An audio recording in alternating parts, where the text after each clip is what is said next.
Hi, and welcome to another Friends Journal author podcast. And I'm very happy to be with my old friend, Anthony Manousos. Welcome, Anthony. Thank you for inviting me. Anthony Manousos is a member of Orange Grove Meeting in Pasadena, California.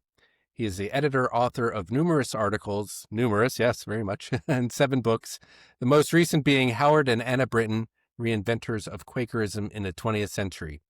He is a Quaker peace activist, workshop leader, retired college professor, and co-founder of the housing justice nonprofit, Making Housing and Community Happen. And I was looking it up, Anthony, and I think we met in 1997 at that Quaker Volunteer Service Training and Witness Conference. Is that right? Have we known each other that long? That sounds right. At that time, I helped to start a service program for teenagers with the American Friends Service Committee in Southern California Quarterly Meeting. And we did service projects in Mexico and in the LA area. And that's probably where I met you. Yeah. So it's nice. We keep doing this work. It's a service and witness, and this is still important work. So tell me a little bit about your article, the latest article in the September issue, We the People Have No Kings. And what is that about?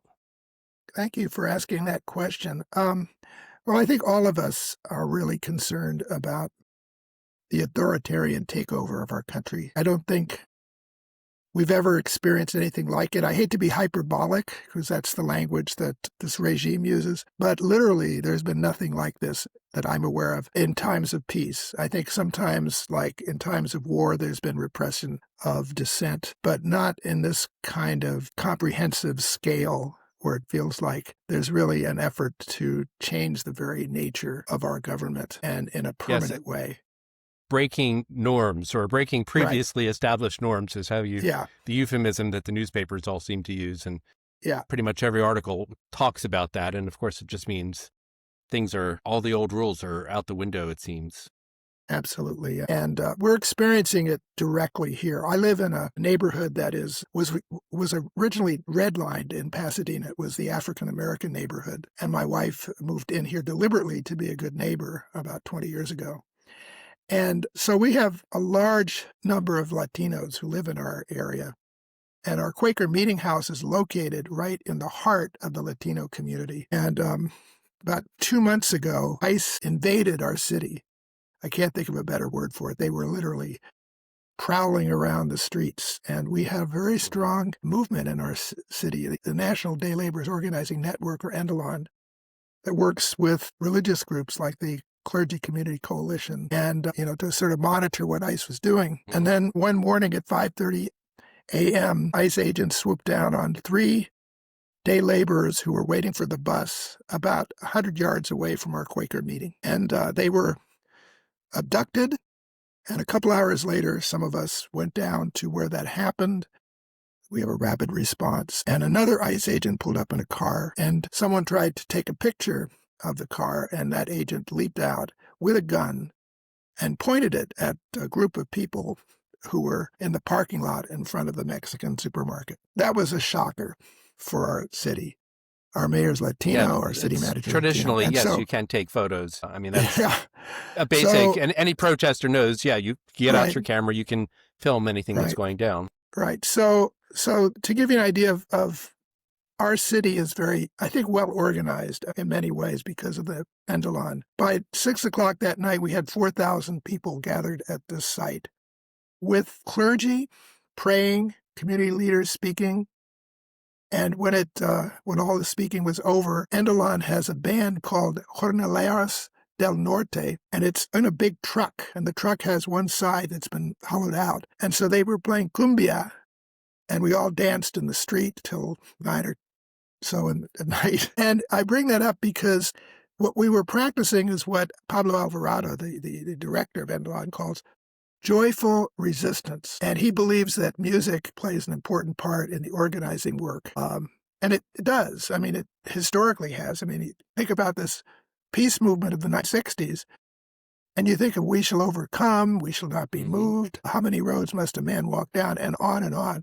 It's music that helps to really to encourage and strengthen the movement. And it takes people out on the street. So with that in mind, I was encouraged by the No King's Day event that took place. And one of the things that really encouraged me was seeing how young adults who've been flocking to our Quaker meeting decided to organize their own meeting for worship in downtown LA in front of the federal building, only about 10 yards, 15 yards away from the Marines who were guarding it. And it was a beautiful meeting for worship. I felt it was really gathered, and people spoke out of the silence. And I was so proud of our young adult friends for organizing it all on their own. And then, as I mentioned in my article, something very tragic occurred. One of the members of that group went down to take pictures, because that's what he does for a living.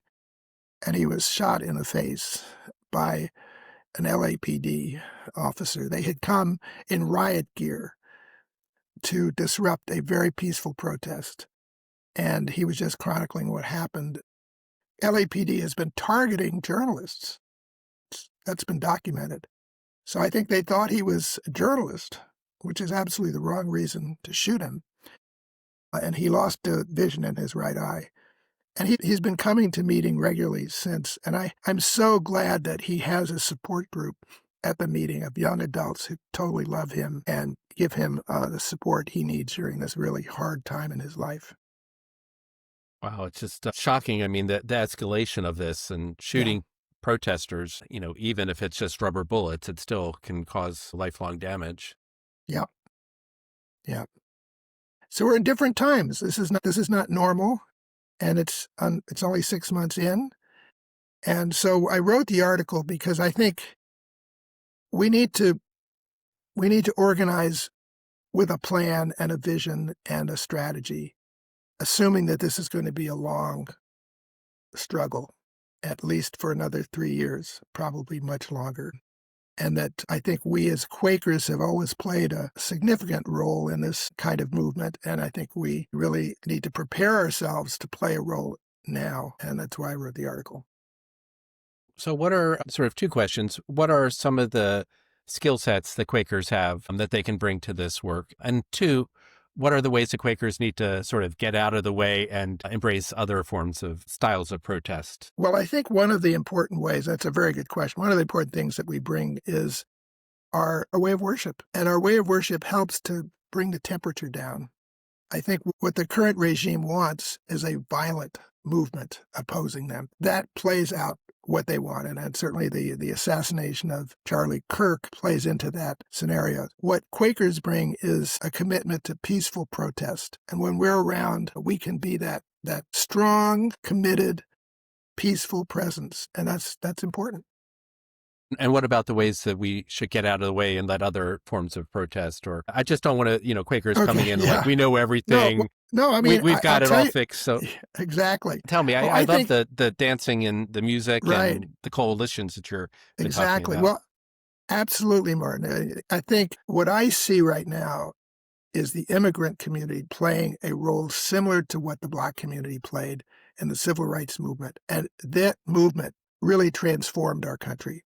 It was not just a civil rights movement. It was transforming our country in so many ways that, the conservatives have been trying to push back ever since.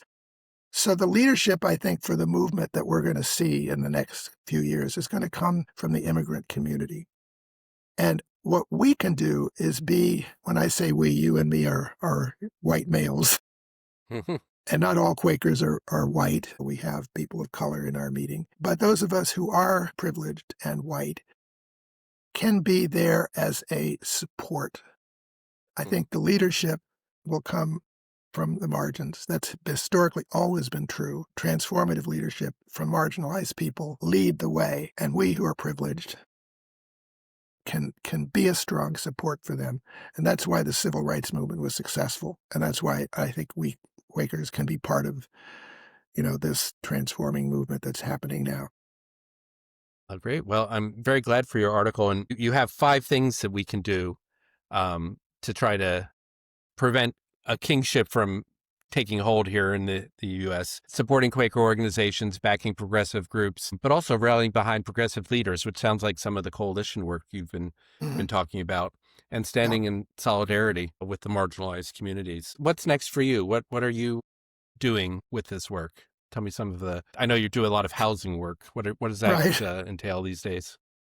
Well, the three things that I'm really involved with are housing justice work, and there's been a huge pushback from the current regime on housing. The budget for HUD has been cut, and I just was reading today that, the Fair Housing Act enforcement arm of HUD has been gutted. Mhm. So there really is a need to address that concern. I mean, lack of affordable housing is one of the biggest drivers of poverty in America. And there still is a lot of racial discrimination going on in housing. So, that's a cause that I believe in strongly and encourage friends to get involved with as well, especially at the local and the state level. And it's something that And then, everyone can kind of relate to. yeah, yeah, Housing, just because, I mean, my local politics in my state, everyone's talking about the high cost of living and the increasing housing. So it's something that can bring together disparate groups. So, middle class, but also people who are more housing insecure. yeah, and exactly, Barton. It's one of those issues that brings together a whole spectrum. I mean, everybody virtually wants to see homelessness end. We all And everyone agree on wants the to end. have a house. Yeah. Right. And so we all agree on that. We just disagree on how to get there. But because there's a almost universal agreement on this need, we can bring together a coalition that's broad based. And that's what we've done in our city. You know, very conservative Christians and we have very liberal churches all working together with a common goal. And we've been able to reduce our homelessness count by 50% in Pasadena Oh, because wow. we're united around a common Hmm. goal. So that's number one. I'm very committed to immigrant rights. Actually, I have a personal stake in it because my dad was an undocumented Greek immigrant who came over in 1923 when there was a quota that kept Greeks out of our country. And he Okay. only became a citizen in 1943 because he was given the choice, get drafted or get deported. And so he joined the service, and that was fortunate for me because he met my mom in England, and he fought in Normandy in the Battle of the Bulge, earned his citizenship the hard way, and became a very Yeah. patriotic American. So I grew up in an immigrant neighborhood. I love the diversity of America. It's an issue that really touches me deeply, and I live in an immigrant neighborhood today. So I think that's another issue, another area where there's so much we can do. We can stand with our immigrant brothers and sisters in demonstrations. We can become involved with rapid response teams going out to where ISIS had raids. We can visit detainees. I used to do that at Atalando Detention Center. We can go to the courthouses when immigrants are being brought there because that's where ICE is targeting people today. So there's a lot of things we can do to support immigrants. And the third thing for me is I cannot not mention that a genocide is going on in Gaza. And we've really worked hard in our city to lift up this issue. Last year we had hundreds of people come to our city council meetings calling for a resolution for ceasefire and humanitarian aid and return of hostages. And the city council held a meeting in the convention center, and 600 people showed up. Wow. 600 people showed up. We had uh, 200 people speak for 1 minute each. And it was a powerful, powerful moment of bringing the community together. And the city council unanimously approved a resolution calling for a ceasefire and for humanitarian aid and release of hostages. And now we're trying to get the city council to boycott companies that profit from the genocide. I think that this is one of the big moral issues of our time. We are funding a genocide and we are responsible. And in our demonstrations, we have Jews, Muslims, and Christians, all people of faith, who are committed to saying, never again do we want to see that genocide. So that's another issue that I'm involved with that I think is worth supporting. Yeah. The situation is just keeps getting worse. You keep thinking the Israeli occupation can't get any worse, and then it just does. So, Yeah. yeah, hopefully And all what's this worse is pressure that can there's change also things. trying to prevent this from being discussed. Hmm. The Project Esther, which influenced this administration, had called for crackdowns on the universities, and we've seen that. Universities are being pressured not to have discussions of what's happening in Israel-Palestine. Any criticism of Israel is considered anti-Semitic. And then universities can lose their funding for science and medical research, which is crazy. And in our state, legislators are voting on a bill that would create an office to monitor anti-Semitism in the school system, which again, I mean, this is like the McCarthy era. So, yeah, so we're seeing, and that's why I'm really appreciative of Friends Journal, because we need independent journalism, because right now the very concept of free speech is under attack. As you know, our president has said free speech isn't free if it's critical of the Trump regime. If it is, it's Right. illegal. So we Well, need I'm to, glad we need we're to, here. Yeah. yeah, I'm certainly glad too, Martin. Yeah. Well, wonderful. Thank you for all you're doing and for bringing these issues to your community and also to the French Journal community. And I'm sure we'll be hearing from you again for more articles on this whole service and witness and activism, and the work continues. And hopefully we'll be making some progress in the next few years. Thank you. Thank you, Martin. All right. Well, thank you so much, Anthony. Okay. Have a great day.